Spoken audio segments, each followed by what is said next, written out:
Hey everyone, this is Unlock24, and today I've got an extremely interesting deck to show you, and it's that deck that I was talking about when I was doing the pack openings. That's the Zombie OTK with the new cards that were released in the new mini box.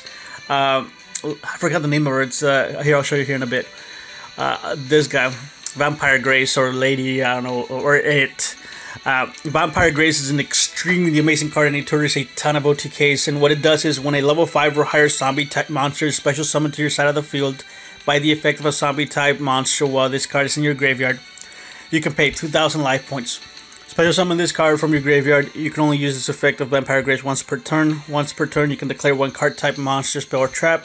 Your opponent sends one card of that type from their deck to the graveyard.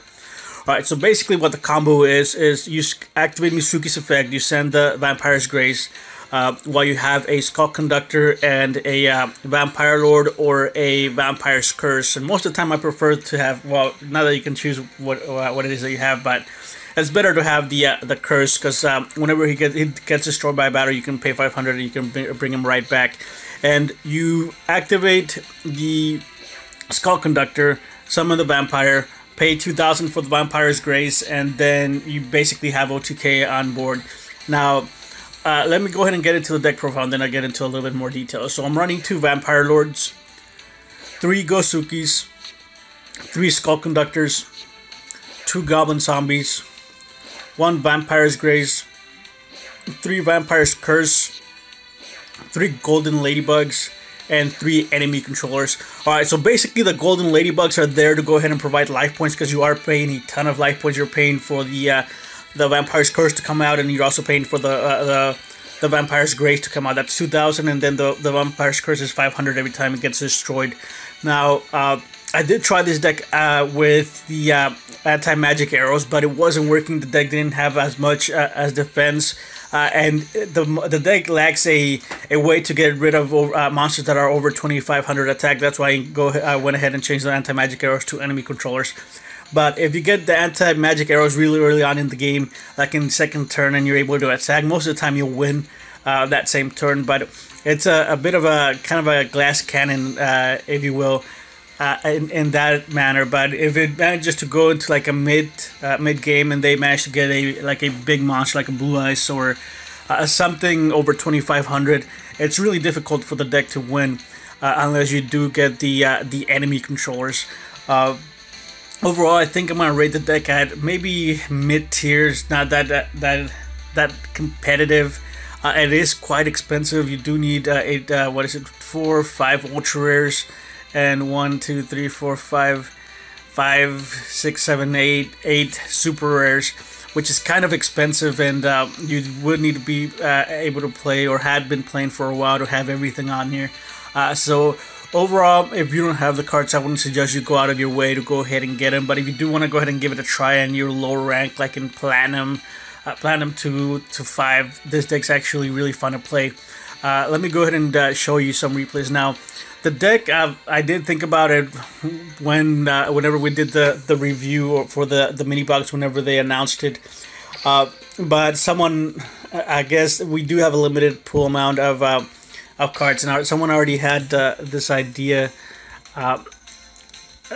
with this deck. But I saw he posted it on Reddit, and he posted some videos on it, and he just went straight up all monsters, and I just couldn't do that. I had to have the enemy controllers.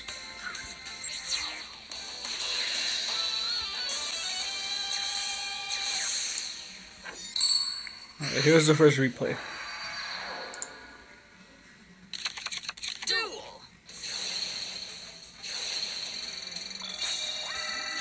And here I got two ladybugs, which allows me to gain 1,000. He plays Sombria the Dark, which is basically a beat stick. I don't know if I would play it. With the Goblin Zombie, I got the Conductor. And I did get another Goblin Zombie, and here I just decided to just go ahead and set another Goblin Zombie, since I can go ahead and try to set up an OTK next turn. And I do have the Ladybug, so I didn't think he would be able to defeat me on his turn. I did pull up the Vampire's Curse out of the Goblin Zombie, and here I can. This was unfortunate for me to draw the Vampire's Grace. Usually I just want to go ahead and have it in the deck, so I can go ahead and mill it. and that's the reason that I only run one, and you only do need one. You don't need any more of it. But I can still be, I'm still able to go ahead and do the same combo, except it'll cost me an extra card. And here I can just go ahead and attack. He unfortunately super rushes, and he super rushes the Grace, which means I can bring it back whenever the curse gets destroyed. And here I get into a little bit of a predicament because he summons the Paladin, and Paladin's actually a good counter to basically any deck. Alright, so I activate the curse, and he still has a card in hand. So I'm just going to go ahead and gain 1,000 life points to bring the curse back. He's going to be at 25. I do pay for the grade just to have some defense, and to try to kind of bait him out to set the card that he has in hand, or to activate it, or to leave his hand empty, so that way I can activate enemy controller whenever I do draw it. Here, another 500, and there's the enemy controller. I gain 1,000 for Golden Ladybug. The curse comes back, and then I pay again for the Vampire's Grace. And as long as you have cards, you can go ahead and just keep activating Grace, or if you have life points. He activates the rush. I chain the enemy controller to get his Paladin. I attack with Paladin, so it'll get destroyed, and then I end my turn, since the Grace is also a dark. Ladybug gives me another 1,000, and I can go ahead and use Skull Conductor again to bring out the Vampire Lord. Vampire's Grace effect activates, and I'm setting spell cards because I didn't think he had that many trap cards. And here I can just start attacking. And at this point he has one card in hand now. And there I get another Ladybug, which means I get 1,500 life points. Attack, he gets into a Dark Magician, and I think I attack for 2,000. And here I was thinking that he might be able to Paladin me again. And those Ladybugs are just doing a ton of work, getting me a ton of life points. He misses. Then I'm able to attack. Then his turn, I think he doesn't really get anything, and I get another 1,500.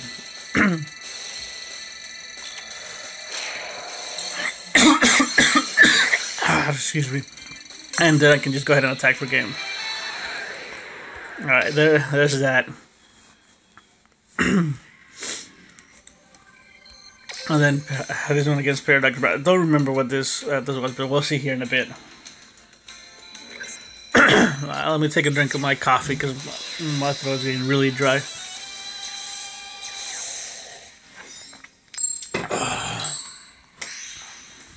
Alright, and I'm going second. He's using balance, which I wasn't expecting. I thought he was going to be using 3-star motion with ninjas. Because usually when you see Paradox Brothers, they're playing ninjas, but this guy's playing Geminis, and his Gemini deck's actually kind of interesting. Alright, Skull Conductor activates. I get the curse out and get a Lord out. I attacked the enemy controllers, and then he birthrights right after. I don't know why he didn't birthright during my turn, but oh well. And he sends the Gearfried, or Phoenix Gearfried, yeah. And he activates Super Rise on it. I don't know why he second summoned though. He should have just summoned the Butterfly. I think the better play would be to summon the Butterfly and activate the Super Rise on the Butterfly, and then get the Gearfried, which I think that was a misplay on his part. But anyway, I'm kind of stuck, because if I attack it, he gets the Gearfried back, and I don't have anything to attack over, so I'm kind of trying not to attack it. But he decides to go ahead and attack my monster himself, so he can go ahead and get the Gearfried, and then he activates Gemini Trap Hole, which is it just wipes me out. It wipes the entire field out. But I will get a free plus out of Goblin Zombie, and my Vampire Lord is still gonna come back. And that Ladybug is just doing some work, giving me some life points. I attack Featherizer instead of defense. And I don't remember what I searched out for that Goblin Zombie, but anyways, he gets the Butterfly, activates another Super Rise, but at this point he doesn't really have anything good in the graveyard to Super Rise into.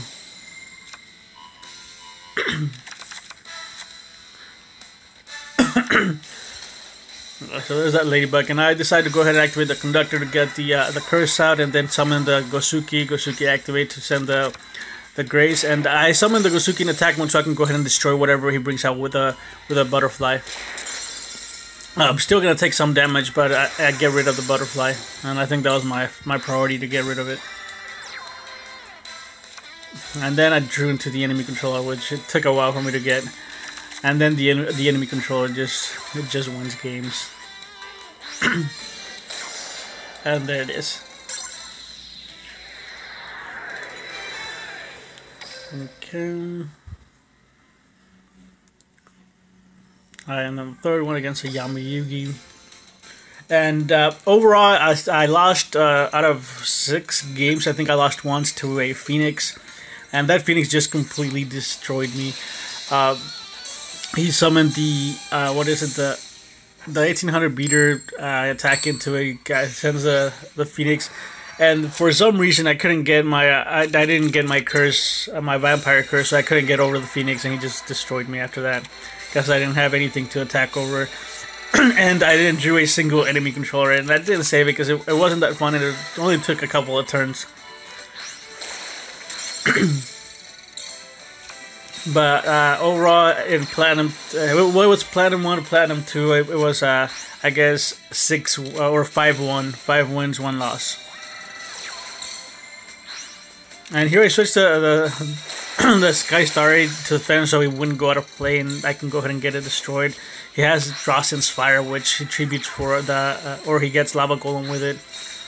I can go ahead and special summon the Gozuki, then I get 500. The Golem takes 1,000. I can go ahead and try to attack pregame.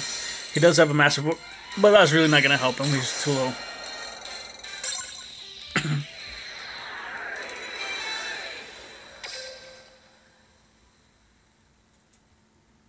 All right, and here's the last one.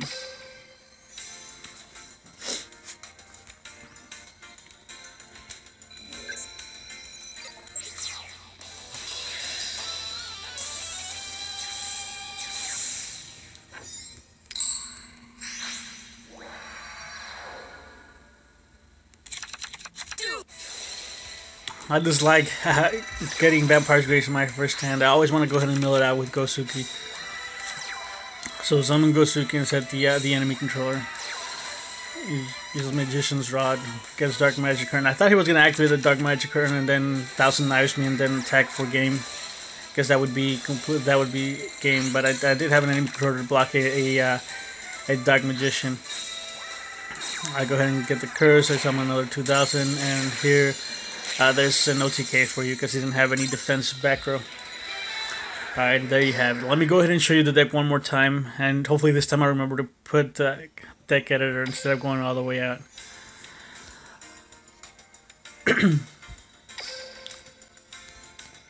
Alright, here's the deck. 2 Vampire Lords, 3 Gozukis, 3 Skull Conductors, I always forget the name of the card, 2 Goblin Zombies, 1 Vampire's Grace, 3 Vampire's Curse, 3 Golden Ladybugs, 3 enemy controllers. Alright, there you go. If you have any questions, feel free to leave them down in the comment section below. If you enjoyed the video, go ahead and leave a like. And if you are enjoying my content, I truly appreciate it if you guys subscribe. And I'll see you next time.